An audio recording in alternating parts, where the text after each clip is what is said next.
Morning po. Kumusta po tayo? Ginaw?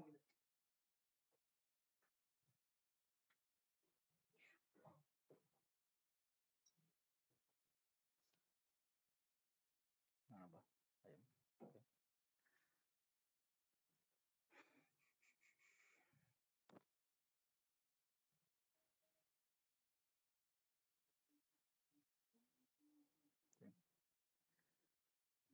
Okay. Start na ba, Dave? Ako. Sige, so start na po tayo for this Sunday service. Pasalamat po tayo, no? Kay Lord ulit. We thank God. We're grateful and so blessed. Kahit na ganito po yung weather natin, again, we are able to worship God na magkakasama po, no? Corporately.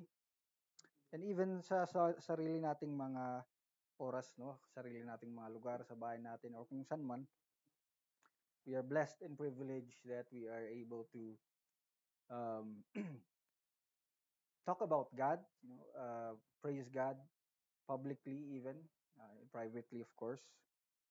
But we have our freedoms, di po ba? As as Christians, maraming hindi nakaka-claim ng ganito, no? Ng relationship natin or na nararanasan natin with our relationship with God in other places, in other countries. But again, we thank God for this opportunity and times like these na we're able to worship Him, read His Word. Di po ba? Pag-usapan tong salita niya. Uh, be with each other as brothers and sisters in Christ. Di po ba? And yun, even hear from His Word publicly again.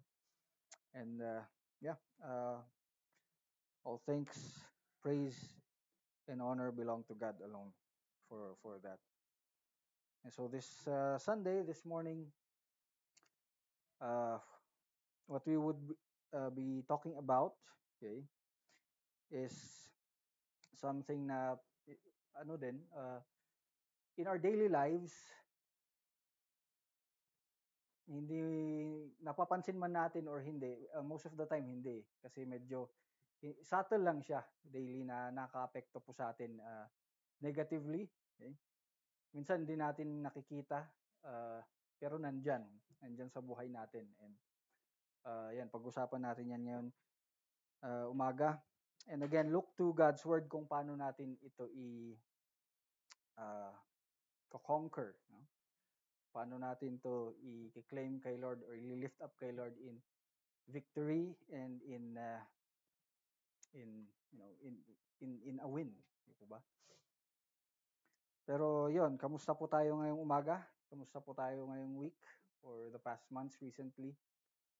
Yun, dami na naman pong nangyari, no? Balita and kung hindi man tayo into the news, yun, sa atin personally, uh, sa amin, yan, marami pong nangyari, no?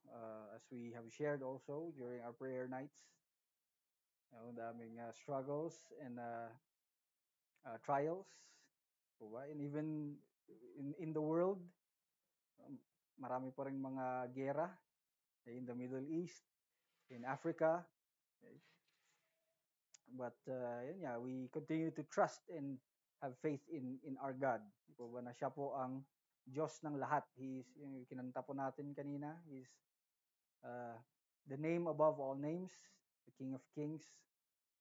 He is the ruler of all nations. He is our creator and sovereign God. Ibig sabihin siya pong may control sa lahat, no? So things might happen here in this world, bad things, even in our lives, but as Christians, di po ba, pag tayo po ay tunay na Kristiyano at tumitingin sa ating Diyos, dapat po, no, hindi po nawawalang pag-asa sa atin. Pag-asa at yung will, uh, patuloy na will to live but not to live just to live for ourselves, but to live for God. Okay? Na yun nga, maraming tao na depress or na tatakot ngayon sa mga nangyayari or sa kanilang buhay. But we continue to hold on to faith. I hope and pray, di po ba, na that is the case. As we continue to pray and yun nga, seek God in His Word and meditate and reflect. Ayun lang. And hope we are continuing to do that. And yun, let's uh, just first continue on. Di po ba? And encouragement ko po sa ating lahat this morning and persevere, continue to persevere. And for the Lord and nothing else. Kasi pag umaasa rin tayo sa sarili natin or sa ibang tao, uh, yun, maraming pong beses no na experience natin even we fail ourselves mga tao uh, uh, natalikuran rin po tayo or na-betray tayo or na fail tayo, so we continue to press on, di po ba, in this life for God and God alone, kasi siya lamang po ang perfect, siya lamang po ang uh, tunay, at siya lamang po ang makakapagbigay sa atin ng peace. Okay? Peace through the storm, strength through our weaknesses. Di po ba? And joy through our pains and sufferings. So isa po 'yun no sa mga ayun, pag-usapan na po natin ngayong umaga, which is breaking free from fear. Okay? And we will be seeking God in His message, in His word, through Luke chapter 8, verses 22 to 38. Okay?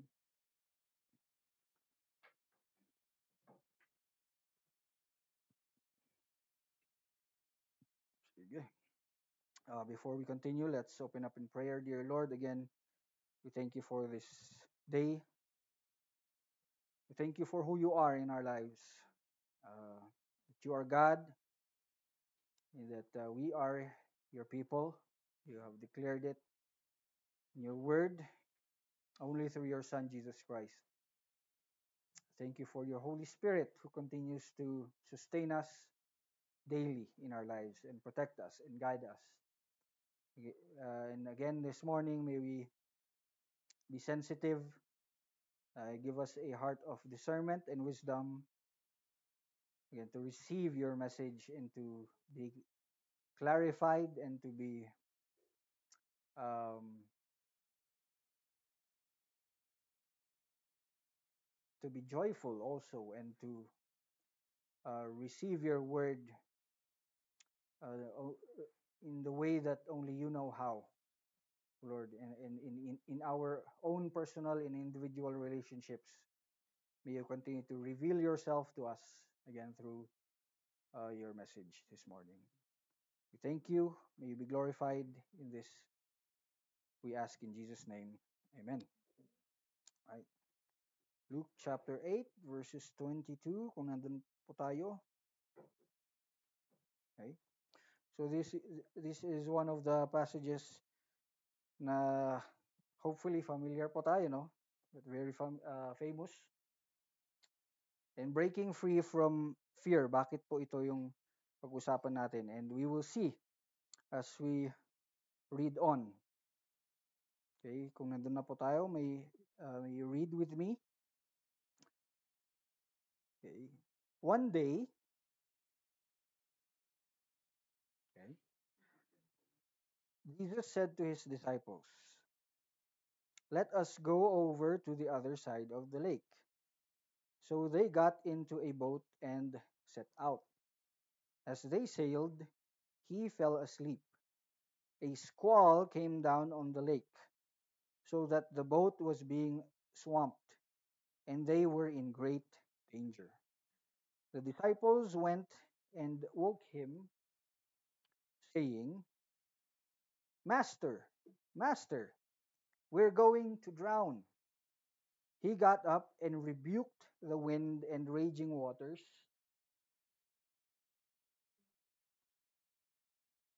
Raging waters, the storm subsided, and all was calm. Verse 25.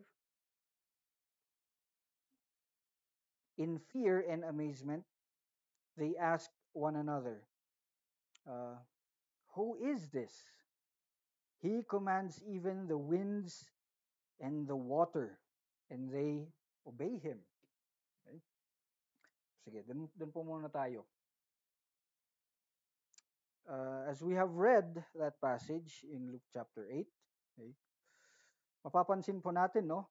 Again, this is during the time of Jesus with his disciples, okay? Patuloy po silang nagmi-ministry, okay?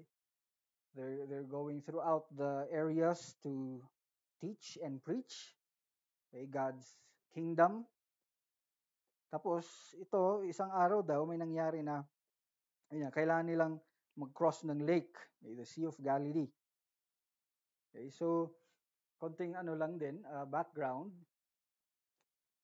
Very scary po ito sa kanila, very daunting, very hard, and yun, hindi po to something na normal sa kanila, no? I mean for working, yes, for fishing, pero kung yung just going through water, hindi po sila comfortable, no? Hindi po tulad natin ngayon na yan ano ba? Pupunta tayo sa no, bakasyon, di po ba? 100 islands, island hopping. Or nagbabarko, nagbabangka, okay? Enjoy sa atin ngayon yung gantong activity, di po ba? Pero sa kanila noon, no, because the sea or the ocean, parang very unknown sa kanila to. And yun nga, pag lalo na kung may weather, very bad weather, may storm, waves na malalaki, it would swallow them up. Diba? It would kill them, lalo na yung mga fishermen. And doon, wala silang knowledge. Wala silang masyadong knowledge about the sea noon. Alam lang nila, yun nga, it's very dangerous. Okay?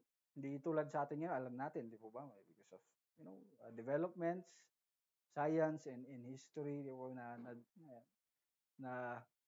discover, di po ba, natin na, yun nga, very deep nga ang ocean. Tapos kung anong mga isdang nandoon and kung anong, yun nga, kung basically in a general sense, mas marami tayong alam ngayon tungkol sa dagat, no, kaysa noon. Pero sa kanila talagang unknown. Wala silang kaalam-alam kung anong mangyayari sa kanila kapag yun pupunta sila sa dagat. And so, yun, kung pipaint natin yung picture, yung scenario na ganun, if we put ourselves, in their shoes before, kakatakot. Di ba? Siguro sa ngayon, although may mas alam na rin tayo about the universe now compared before daw, okay? Science, okay? Yun yung claim ng science, pero space, yun. Sino na pong nakapunta sa space ngayon dito sa atin? Nakapunta na po ba kayo sa space? Okay. Alam po ba natin kung anong nandun? Okay. So parang ganun, no? Very scary. If we get the opportunity, siguro yung iba may excite. Pero kung ako, matatakot ako kasi very, very unknown. And dangerous. Paano kung di na tayo bumalik? Diba? Or may mangyari along the way or even going back. Okay? Parang ganun, no? Yung feeling nila noon when going to the sea or crossing, a big body of water. And so, yun nga, nung nandun na sila, biglang may dumating na storm or strong winds and the waves. Okay? Pero nakita natin dito na during that time, si Jesus ay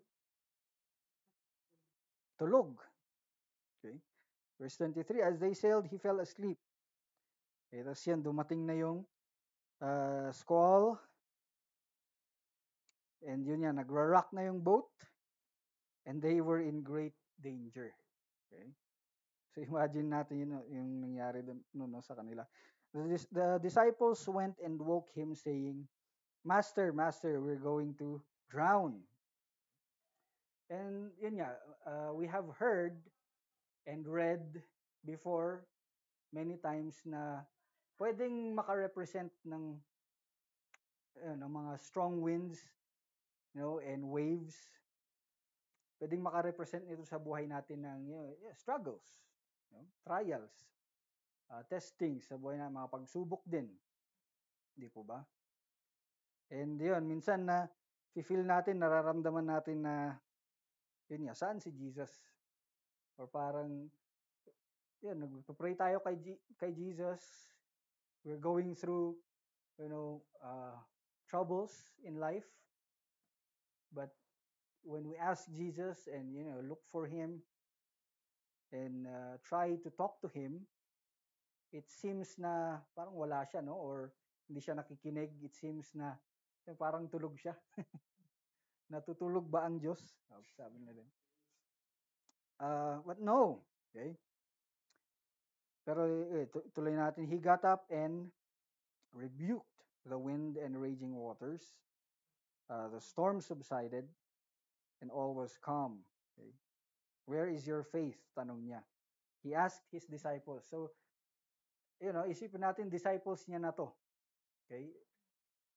These people already committed to following Jesus. Kilala na nila si Jesus. Okay? It's the same with us. If we really claim to know Jesus, okay, if we are truly following Jesus, okay, dapat yan, may faith na tayo sa Kanya. Di ba? May trust na tayo sa Kanya. Okay?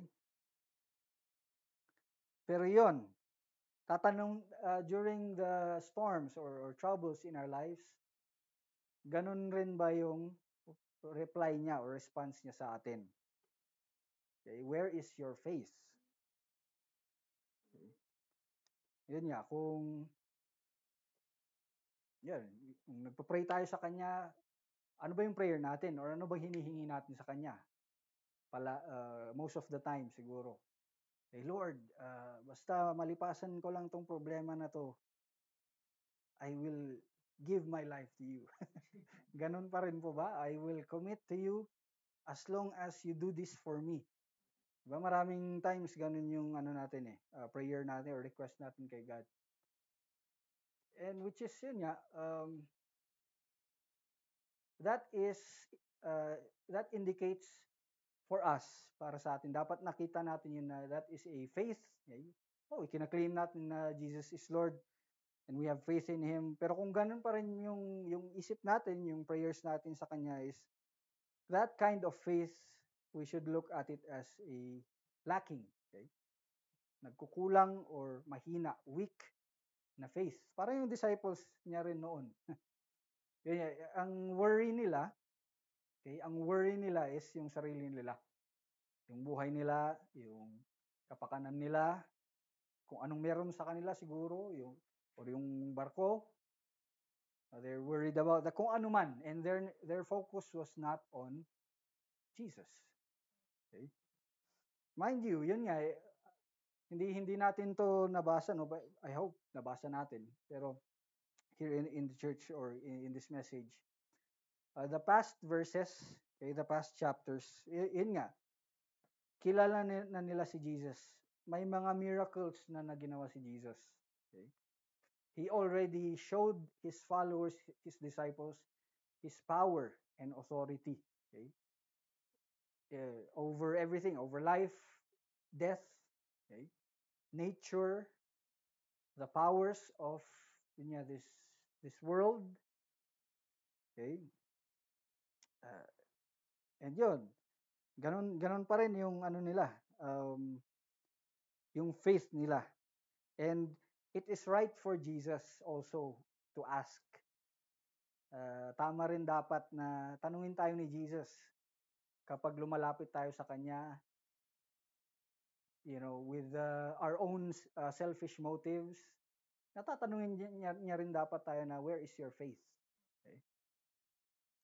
Saan ba ang pananampalataya mo? He he asked his disciples, yun. But hopefully, tamang pakikinig din yung ano natin, no, yung discernment natin kay Jesus.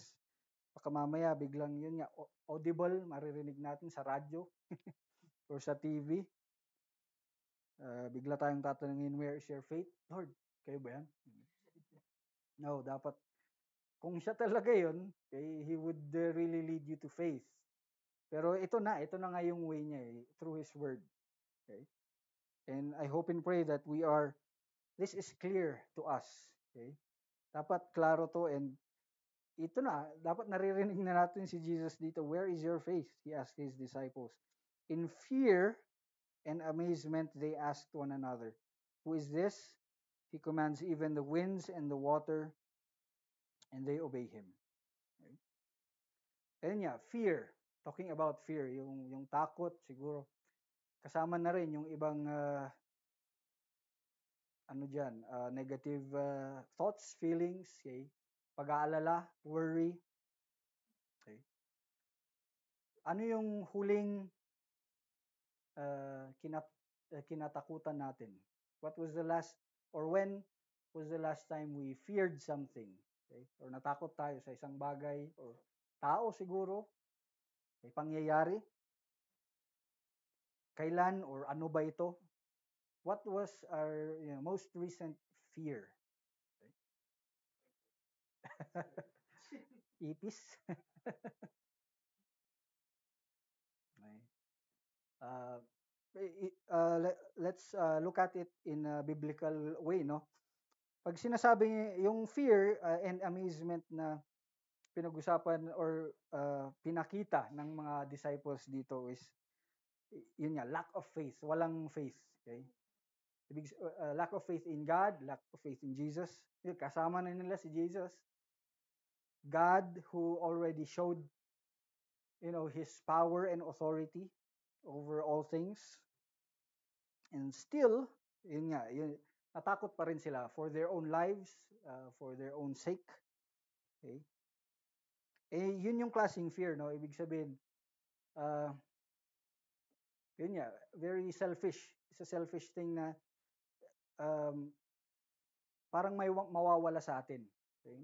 We are fearful because there's something that we would lose. Okay? Yun nga, kung ano man yan, our lives, pera, okay? Or anything.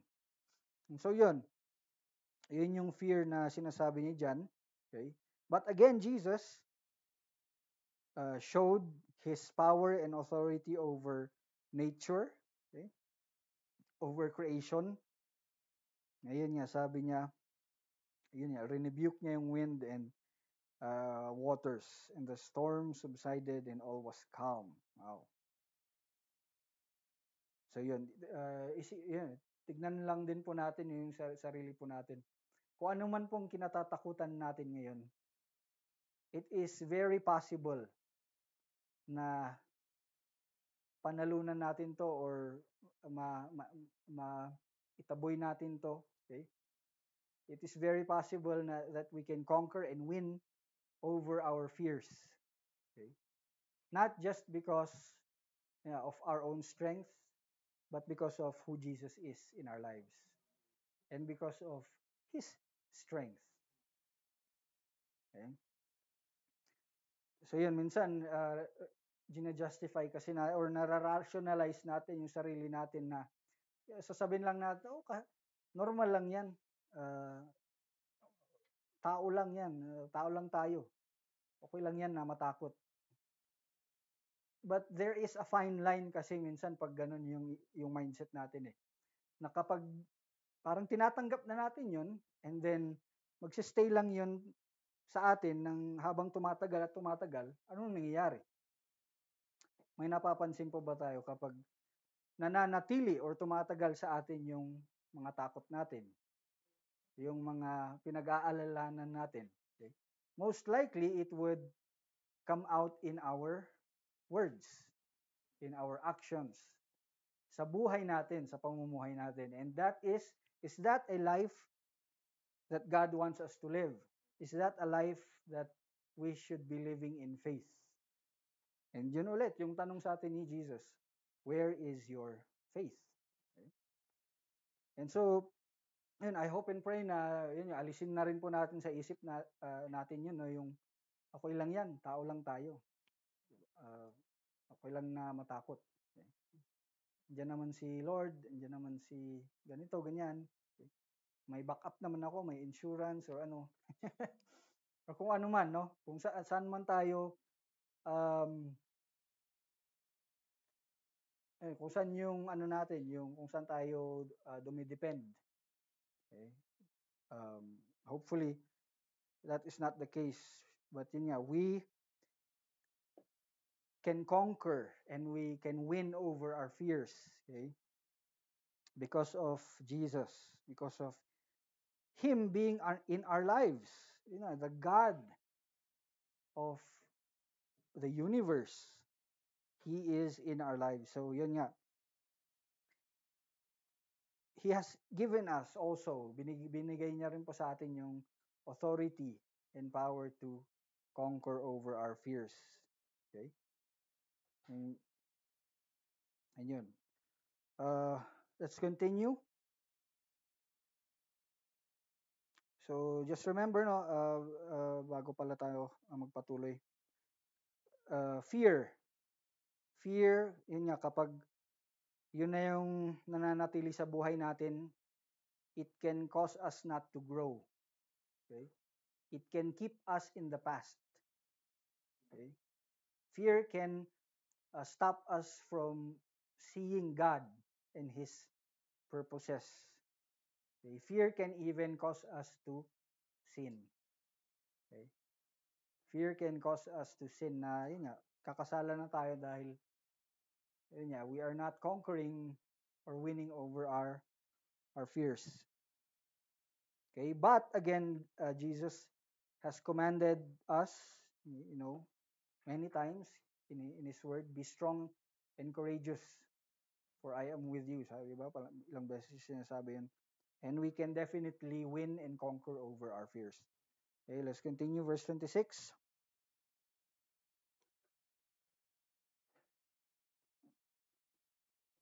That is one example. Ito naman, another example of our fears taking over us.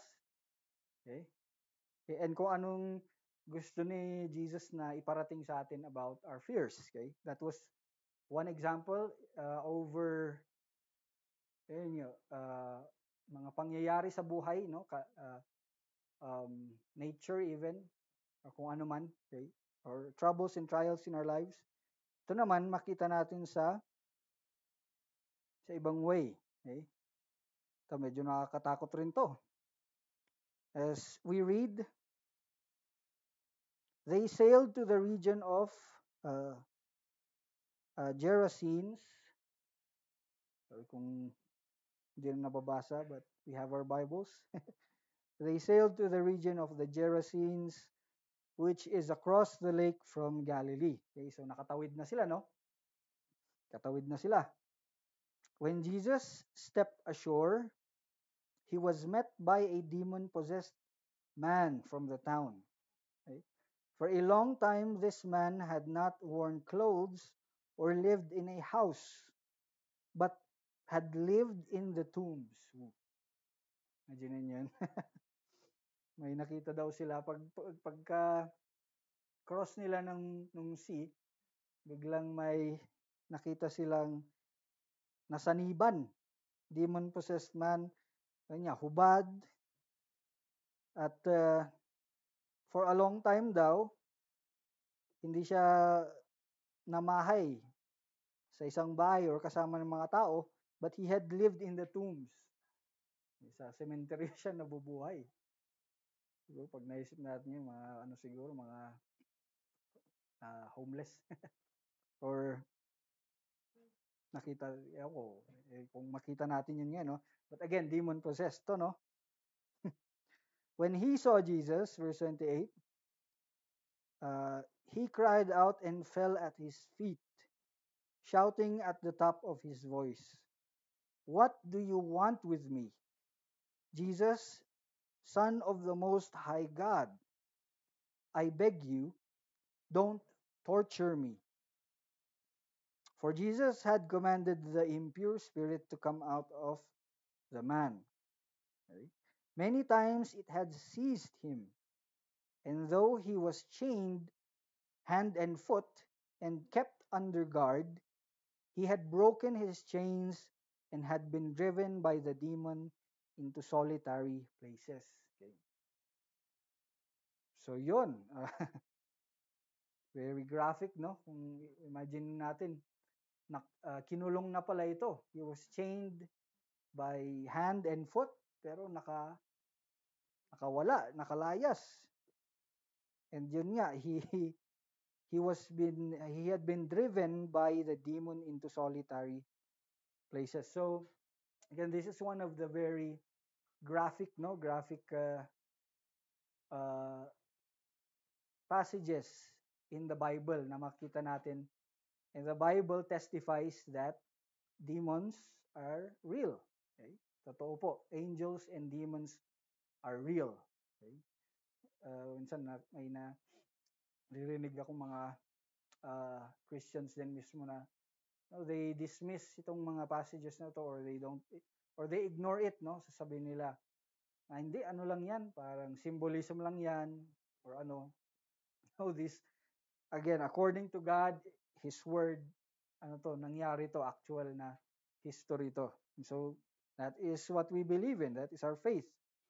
Kasi ang nangyari, kapag binabaliwala natin to as Christians, pwede rin tong gamitin ng demons, ng kaaway, na i-deceive tayo, manipulate tayo na, hindi totoo. Hindi yan totoo. Hindi kami totoo. Parang gano'n. Okay lang, patuloy mo lang ginagawa mo. Yun nga, mabuhay ka para sa sarili mo. Yan. Just be strong by yourself. Kung ano mong sasabihin ng iba, ng church, or ni God sa iyo, wala, magtiwala ka lang sa sarili mong lakas, sa sarili mong kaalaman, sa sarili mong pagkakaintindi. The devil or demons can use that, Yan yung danger kasi kapag hindi natin talaga pinaniniwalaan by faith kung ano sinasabi ni God sa kanyang word. But again, let's continue. Jesus asked him, okay, "What is your name?"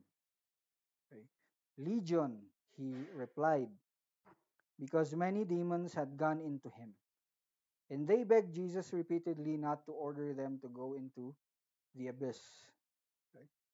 So legion, according sa mga sa ibang uh, Bible scholars, okay, ang legion daw noon, ang number, kung ilan ang isang legion noon, yun, based on yung sa army ng Rome is mga 7,000, around 7,000, more or less 7,000. Okay? So, isipin natin, mga ganong karaming demonyo, no? Pwede palang sumanib. Pwedeng sumanib sa sa isang tao lang 'yun, no? He replied, because many demons had gone into him. And they begged Jesus repeatedly not to order them to go into the abyss, the abyss. Okay? A large herd of pigs, verse 32, was feeding there on the hillside. The demons begged Jesus to let them go into the pigs, and he gave them permission. When the demons came out of the man, they went into the pigs, and the herd rushed down the steep bank into the lake and was drowned. So, grabe. So, nung kinumand ni Jesus yung mga demons to come out of the man, okay, they begged him to go or transfer sa isang herd ng pigs, mga baboy. And so Jesus allowed it. Okay? So binigyan niya sila ng permission, and then nung nangyari yun, lahat sila tumakbo sila, di ba? Papunta sa steep bank, bangin, into the lake, and was drowned. Grabe, no? Parang kung gagawin sigurong movie to, maraming manunood. Magtataka rin sila or mag-iisip sila. Pero just reading about this and imagining it, no? Thinking about it, very graphic nga and very disturbing. Okay? Disturbing. Siguro yung may ano rin tayo, feelings of takot, gano'n, di po ba? Or fear. Isipin mo, mga libong-libong, I'm just assuming, pero siguro, herd of pigs, baka hundreds, kung ilan man, basta marami yan. Di ba yung pag kinakatay pa nga lang ng mga baboy dito, di ba, sa Cordillera, naririnig na natin.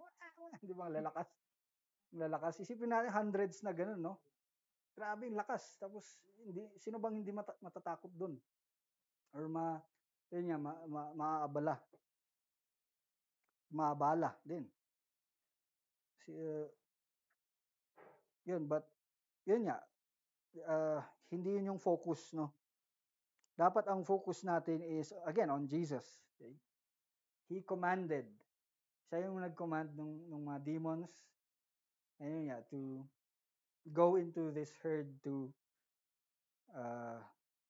drown. And when those tending the pigs saw what had happened, okay, yung mga nag-aalaga, they ran off and reported this in the town and countryside. And the people went out to see what had happened.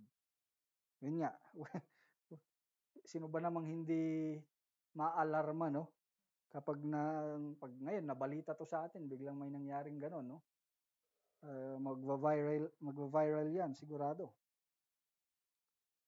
When they came to Jesus, they found the man from whom the demons had gone out, sitting at Jesus' feet, dressed and in his right mind.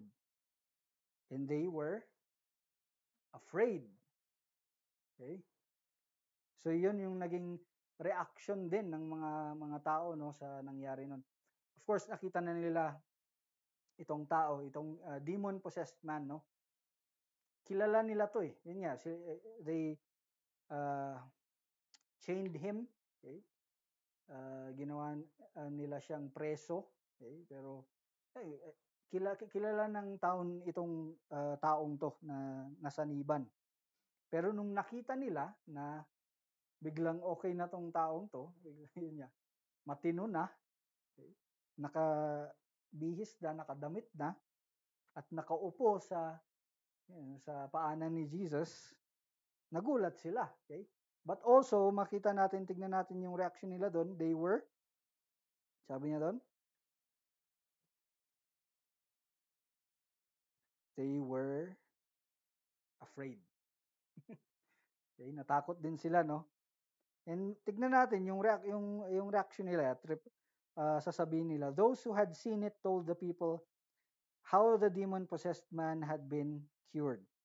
Then all the people of the region of the Gerasenes asked Jesus to leave them because they were overcome with fear. So he got into the boat and left. Okay? Kita natin yung mga tao nun. I mean, even now, di po ba? Kahit na gumawa pa si Jesus ng miracle today, okay, dapat hindi po tayo masa-surprise na because of the lack of faith, of the weak faith, and even absence of yung pananampalataya ng mga tao, they would not believe in Jesus. Okay? They would even, matatakot pa sila. Tulad ng mga disciples. Yung mga disciples nga kanina, di po ba? Sila na mismo yung followers ni Jesus na takot sila kay Jesus. Nakasama nila na alam nila, nakikita na nila na he is really from God or even God. Okay? Pero, yun nga, natakot sila na, sino ba tong taong to? Okay? Pati yung wind, pati yung storm, nakikinig sa kanya at sumusunod sa kanya sa kung ano mang sasabihin niya. Tapos itong mga, yun nga, the town naman, okay, who encountered Jesus and itong demon-possessed man, ganun din, naging reaction nila. So follower ni Jesus or hindi follower ni Jesus is the same. Again, because of the lack of faith. Okay? Because of, yun nga, their lack of faith, they were overcome with fear. The man from whom the demons had gone out begged to go with him. But Jesus sent him away, saying, "Return home and tell how much God has done for you." So the man went away and told all over town how much Jesus had done for him. Okay? So yun, again, if we would ask ourselves, or if we allow Jesus to ask us, diba?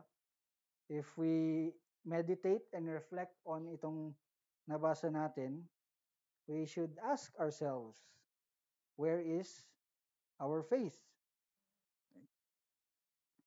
Now, itong sa situation naman na to, Jesus showed his power and authority over, okay, the forces of evil, the forces of this world, yun nga, the spiritual battle, spiritual war na pinaniniwalaan din natin, na alam dapat natin, no? There are many physical wars that are happening in the world. And yun, takot tayo doon. Oo, pero how about yung spiritual war na nasa atin?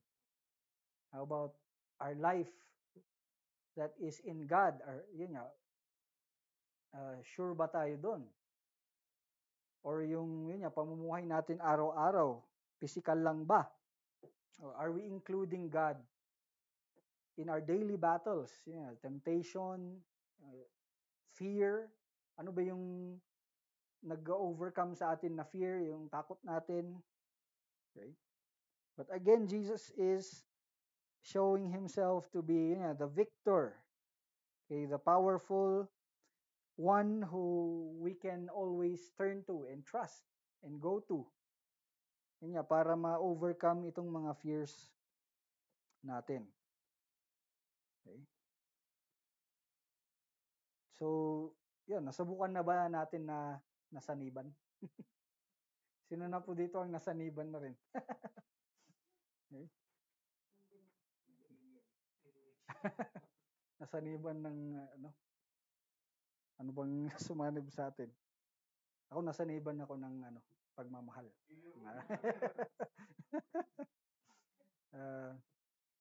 Pero yun, kung ano man po, no, sumasanib sa atin ngayon, other than the Holy Spirit, okay? Let us, allow God to rebuke us, sa totoo lang. Reproof us, also correct us, if we are allowing other forces, dark and evil forces, to influence us in our lives. Kung ano man yan. Dapat alam po natin yan, no? What is influencing us in our lives. No? Hindi man yan natin nakikita, yun nga, very subtle. Minsan hindi natin talaga napapansin yung galawan ng demonyo eh. But when we see it, it's right for us to come to God again. Di po ba? Because yun nga, He is powerful and he has authority over all these things. Yeah, even sin and temptation. Okay? Minsan, yun nga, kung paano tayo namumuhay, kung ano yung sinasabi natin, paano tayo magsalita, parang ganun na rin eh, parang nasaniban na tayo, di po ba? Uh, ewan ko, baka masama na yung sinasabi natin sa iba o yung ugali natin, di po ba? Parang ganun na rin, nasaniban na rin tayo. But, again, uh, that is showing yung na-identify natin yun na that is a lack of faith or weak faith, even absence of of our faith in Jesus and in God. Okay? Pero yun, again, kahit na ganun po tayo, no? As long as we allow Jesus to renew us again, yan, gagamitin niya pa rin tayo. Tulad nung demon-possessed man na yun nga, sabi, nung na-heal na siya, of course, Jesus cured him. Sabi niya, Jesus, can I come with you? Gusto kong yun nga, sumunod sa'yo. I want to be your follower, disciple also. Pero hindi, sabi ni Jesus, may trabaho ko para sa'yo. May gusto akong gawin mo. Because I believe, Jesus, prepared him or saw that he was ready. He was ready to go to other places and talk about him, talk about God, talk about what happened to him, talk about what Jesus did to him. Naging missionary na siya. Naging missionary na siya for Jesus. Ito, kita natin, sinaniban, no? Sinaniban, tapos biglang naging missionary kaagad. Okay? Si Saul nga mismo, di po ba? Kung kilala natin si Saul or si Paul, okay? He was killing Christians, followers of Jesus. Actual na, pumapatay siya ng mga Kristiyano nun. But again, God, took him and used him. Di po ba? And yun, naging isa siya sa mga, if not, ginamit ni Lord na, yun nga, maging messenger pa ng kanyang message na almost half or more than the New Testament. Okay? Siya yung nag-author. Okay? And he became God's messenger. Okay? So again, what is our fears today? Okay? Sa atin, recently, or in the future, ano yung mga kinatatakutan natin, mga pinag-aalalahanan natin? Can we truly say, masasabi ba talaga natin na I can be victorious, I can win, and I can conquer over these fears because Jesus said so. Okay? Because I have trust and I have faith in Jesus. Masasabi ba po talaga natin yan? Or are we still being the same as the disciples noon and even the people around na, sino ba to? Sino ka, Jesus? So, parang hindi talaga natin kilala eh. Hindi natin alam kung sino si Jesus. Or baka sa sobrang grabe nang nangyayari sa mundo natin, hindi na natin naisip si Jesus. Wala na siya sa buhay natin. Ganun pa rin po ba tayo? And I mean, another example, just personal lang din po no sa amin na share naman po namin with the church most recently sa prayer night din. Ayun nga, marami rin kaming naranasan na fears and worry and takot sa sa future namin o sa present din, about our health din, in our family. Okay? Pero yun nga, God continued to remind us of who He is. Na yun nga, He can give us, whatever we ask of Him, but He can also not give us. Okay? He can also take kung ano mang hinihiling namin sa Kanya, and that's okay. Okay lang po yun. Ganun din po sa ating lahat, no, we have experienced something na gano'n na may binigay sa atin si Lord, or siguro may pinagpe-pray tayo pero hindi niya binigay or binawi niya pa. Yun nga. That's okay because yun nga, we trust in him completely. Yeah, hindi dapat naglalak yung faith natin. Hindi siya dapat absent or hindi siya weak. Okay?